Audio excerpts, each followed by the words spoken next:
What up, Dokkanners? We received a big data download last night for the upcoming Part 2 festivities. Now we have official confirmation as to when Part 2 will be starting for the 8-year anniversary on Global. And spoiler alert, it is tonight. In today's video, we're going to be covering the entire content of the data download, and we're going to talk about something that is apparently new on Global that JP didn't get. Now, it's not something crazy, so don't freak out. There's no new easy or anything like that announced, but we do have some very unusual extra missions that JP apparently didn't get. So let's go through and cover all of this stuff right now. 439 megabytes is the data download size. Hopefully you guys were able to download that. Make sure you have enough space for not only this, but more. 8-year anniversary is not done. We got more stuff coming up, so make sure you guys are ready for all that. Big shout out to my boy Proton for all things data download information. Follow him on Twitter at Proton10mg. Okay, thank you. So we've got the usual stuff here, right? We know that the Hercule and the Bobbity will be fully awakening during this part 2. This does not mean they will be getting their EZAs. How it basically goes is part 1, you get the unit. Part 2, you fully evolve the unit. I'm talking like this is a Pokemon thing, but still, you're fully evolving the character. And then in part 3, you are transcending those limits by going even further beyond. So the Extreme Z Awakening will have to wait, but at least you'll be able to fully awaken these characters and you can farm out their free SA5s.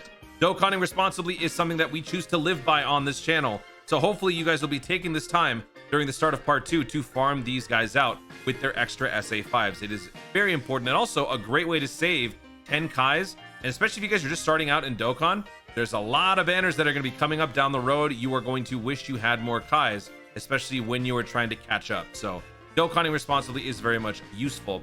Plus, during the first part of the part 2, as that happened on JP, the first few days, you're not really doing much other than the free-to-play grind. You're going to have Birth of the Shadow Dragon event. You're going to have these 2 events, and that's pretty much it to start. I mean, not to say that this is very little. This is a lot, but you're not going to have the EZAs happening on day 1. So part 2 for JP started on the 9th. Day 3 or 4 is when the EZAs actually took place for JP. Likewise, that's going to be happening on Global as well. July 17th, 5 p.m. PDT.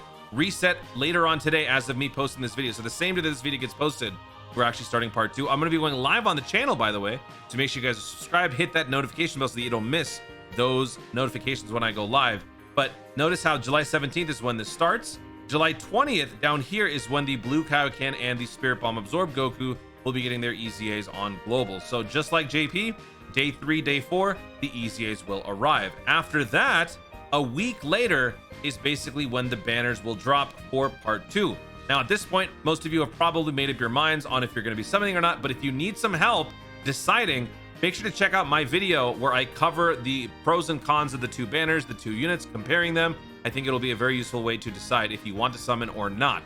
Long story short, if you don't have a lot of stones, most people tend to skip the part 2 banners to save up for the worldwide download celebration. The Dokkan festivals and all the savings that you get in part 1 are more worth your stones than the discounts would be here. There will be discounts during these summons, but for some of you, it might not still be worth it. It might be more worth it to save it. So make sure you watch that video to help you figure out if you're going to be summoning or not. So that being said, the next week of part 2 is when we actually get the summons. That is when the discounts will end for part 1. That is when the rainbow tickets will be usable to actually summon on any of the 4 major banners. But that all starts next week. So that's how things are spread out. Day 1, content. Day 3, EZA. Day 7 is the actual summon. And then what else do they have here? Dragon Ball. Oh yeah, Dragon Ball opening medley. So this is actually going to be dropping, I think, around when the part 2 banner actually drops. And it's not listed here. So shout out to the Dokkan Wiki for still not updating that. I don't know why they have not added that, but whatever. The Dragon Ball medley is a challenge event. I don't even know if you want to call it a challenge event. This is just kind of like a stroll down memory lane as you get to listen to all the different openings throughout the Dragon Ball franchise. So this is one of those times that I would highly recommend that if you are someone who doesn't play with music, to turn on the music and listen to it so you guys can embrace all the different songs. Your favorite songs are going to be here. Mystical Adventure. My top 3, Mystical Adventure, Dragon Soul, and Genkai Toppa Survivor. I love these 3. So I will be listening to those. Pro tip, content creators, do not play these songs on your live stream. They will get claimed. Don't do that. This is something that Legends creators have to deal with. Global is now having to deal with that more and more. Do not do this on your live streams or your videos. You will thank me later. At the end of these 8 stages, we will then have a mini legendary Goku event, which then turns into a burst mode. So burst mode is also going to be happening here. If you guys did do the legendary Goku event burst mode edition, then you guys are probably more than prepared for this. If you have not done burst mode, make sure to check out my video where I explain how burst mode works, the entire premise of it. It's actually pretty fun, and I would imagine that if you guys did actually get to see my videos running through the legendary Goku event burst mode, this should be pretty much a toned down version of that, so this shouldn't be too difficult. Also, the mission rewards from these, you get a bunch of the Spirit Bomb energies. So even if you don't necessarily care about burst modes, you know, like setting the score and whatnot, everybody should be doing this because this will ultimately help everyone in the long run with that whole community challenge of accumulating 80 billion of that Spirit Bomb energy. This is a great way to help the cause. If you do this, everybody earns 50 Dragon Stones, everybody earns 7 Rainbow Tickets, everybody earns 5 more Toon Keys. So it's in everyone's best interest to do all this. We also get a wallpaper. Actually, this wallpaper is sick. Oh, we can't see it. Oh no. Oh, it's all the way down here. I don't want to go look for it. This is like the final shot of the Dragon Ball Z opening, which is awesome. And you get some stones. So that's going to be dropping around when the banner drops, I would imagine, if it repeats like JP.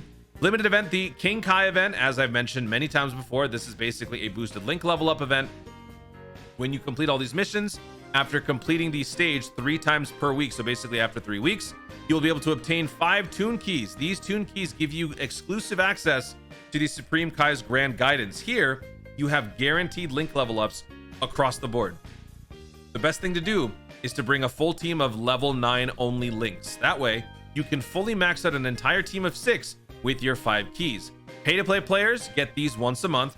Free-to-play players never have been able to actually attain this until now. So this will be your one and only opportunity to use this, unless of course we also clear the community rewards. Now, you don't have to actually use these the second that you get them. Don't feel like just because you had to do these time-gated missions doesn't necessarily mean you have to use these time-gated keys. I would imagine these keys for free-to-play players will also be just like the ones for pay-to-play, where you can use them at your leisure anytime that you want. So don't feel rushed or obligated to do this unless you have a team of 6 that you want to throw in there to have their link levels up guaranteed. Of course, if there's any difference in this whole situation, I will provide some sort of notification in the pinned comment. Always check the pinned comment for any updates. But I would imagine it's also, you know, it all functions the same. So don't feel rushed to actually use them, but do be rushed to actually get them, because you have to clear these within 9 times inside the confines of the 8-year anniversary. You can't do it after that. They'll be gone. So don't mess that up. Then we've got new stages for the anniversary events. I think that's just the story events. Infinite Dragon Ball History. We already know about that. 8 stages. Majin Buu Saga ending with Goku's Spirit Bomb. You got to bring Power of Wishes. You got to bring Majin Power. You got to clear it within 18 turns. We will try to do all of those missions at the same time on my live stream coming up. And that pretty much rounds it out. And then, of course, the EZAs. So the EZAs will be dropping a few days after the celebration actually starts, just like with JP. It'll be dropping a few days after on Global as well, but everything else will be starting on day 1. So I will be dropping a lot of videos again at the start of part 2 to cover all of that content. Make sure you guys are subscribed, you don't miss all that stuff. Now, the last thing in this video that I want to talk about are these extra missions that we received. So shout out to DokkanInfo.com. Anytime we get a data download, all the new missions will be added to the database. You can review all of this yourself. Like, for example, the new missions that come from the Goku and his rivals story event. You get all these support memories, you get stones and whatnot, which is great. But I want to talk about these 5 missions up here. Now, the assets for the actual like mission banners aren't available yet. They will be available later on. But as you can see, the Toon Keys, this is obviously for the King Kai event. The Spirit Bomb Energy, this is obviously for the Dragon Ball Medley event. But here we've got something weird going on. I'm not complaining because we're getting extra tickets and extra rewards, but apparently JP never got this. So what this is a Summer Dokkan Training Weekly mission. This spans 7 days, and there's 5 sets of these. So from the start of part 2, we're going to be getting these missions every single week, culminating with 2 rainbow tickets being handed out at the end of each week by completing all of these different missions. So for the first one, clear the Turtle School event 3 times, recruit a character, okay, undergo training 3 times, level up a super tech from 1 to 3 or above. And when you do all that, you get 2 rainbow tickets. Okay, that's cool. So you're getting a Kai, you're getting other resources, and you're getting 2 rainbow tickets. This right here makes it all the worthwhile, right? These are free singles for possible LRs or whatever you're summoning for on the 4 major banners. Then let's take a look at the next one. Summer Dokkan Training Mission, weekly mission. This is now part 2. Part 2 gives us 2 more rainbow tickets, more Kais, more training locations and whatnot. Okay, so that's 4 tickets. Part 3 gives us another 2 tickets. Okay, so that's 6 tickets plus another 2 tickets. That gives us 8 tickets. And as you can see here, the dates are slowly moving forward. 8/6 to 8/13. That is basically the end of the 8-year anniversary. So on this final week, you'll be able to earn another 2 rainbow tickets. So all the way down until basically the last week of the celebration, you will be able to take advantage of these free-to-play rainbow tickets, and you can summon on whichever banners you want to. And then the final week is actually not during the anniversary itself. This is in fact the stepping stone into the next Dokkan Festival that's going to be happening after the 8-year anniversary, which is unfortunately the Kale Dokkan Festival celebration. Now, why I say unfortunately is because while the unit is decent, the celebration could not be worse timing, because this is happening smack dab in the middle of 2 of the biggest celebrations of the year. So if we go back to last year, the unit that occupied that time slot was Raditz, and we all know how massively maligned that Raditz was. 7-year anniversary, worldwide download. Boop. What was here in the middle? Oh yeah, it was Raditz and it was Nappa. Yeah, so this is basically where the Kale is going to be ending up. So most people are probably not going to be summoning, but this is sort of their way to kind of give you the idea that there is a transition plan in place to carry you from the 8-year anniversary into the next Dokkan Festival. So they're giving us extra rewards. Now, does the influx of stones here, or the Kais, or the extra resources, does this make up for the fact that we don't have a world tournament or a super strike or whatever in here? Not really. I don't really know why they're doing this, other than they're just doing it. I don't know if this also necessarily means we're going to be receiving some sort of extra content during part 2. As of me recording this video, this is just the data download. We don't have any other information, and since we haven't received any word from the data miners themselves, we can pretty much assume that there's not going to be anything else. This was simply just a misalignment that happened because of poor planning for JP. So as a result, JP players only had to experience the hardships of a world tournament during 8-year. Global will not have to deal with that, which means no Saiyan Raditz thingy, no world tournament, and all these different stages. We might get a super strike event renewal though, which, to be fair, I did mention about the TN for JP. TN wasn't necessarily new on JP. TN released on JP in December, so this was just another super strike event renewal taking place again.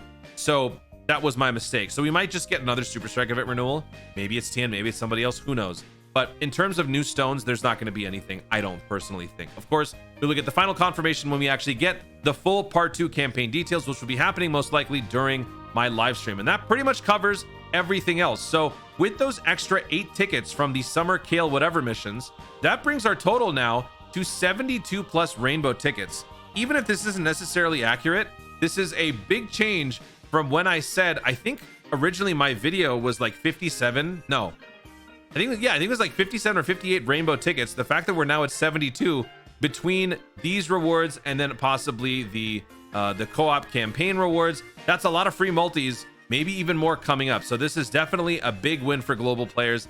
I'm gonna go ahead and just call that a big global W. Any opportunity to summon on major summonable banners for free, even if they're singles, it's a big W. So I will brandish that proudly. Global W in the chat. All right, global W. I want to see a bunch of global W's in the comment section and in the chat on my live stream. That's it, guys. Thank you so much for watching. If you enjoyed the video, be sure to leave a like down below. Let me know in the comments, what do you think about the roadmap for part 2? Are you someone who enjoys everything being spread out regularly, or do you prefer all of the content dropping at the start of the celebration and then you can just knock them all out one by one and then pretty much coasting the rest of the way? Let me know your outlook on part 2 and how things are shaped up to be in the comments down below. Also, be sure to subscribe for more Dokkan content in the future and click the notification bell so that you let YouTube know you want to see more of my stuff. Do it. Thanks again. Stay tuned. I will see you on the live stream, and always remember to Dokkan responsibly.